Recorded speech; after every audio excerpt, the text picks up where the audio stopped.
Have you ever faced any trouble with reposting on your LinkedIn company page? If yes, then you might find this video helpful as we're about to dig more.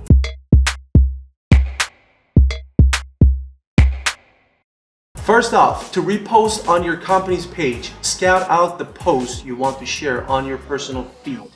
Spot it? Great. Now click on the three dots icon in the top corner and select Share Post. If you want to add your own flair, it's more than easy. What you need to do is to select Share with your thoughts and sprinkle in your comments, hashtags, or tags. And if you want to delete that repost, there is a solution for that too.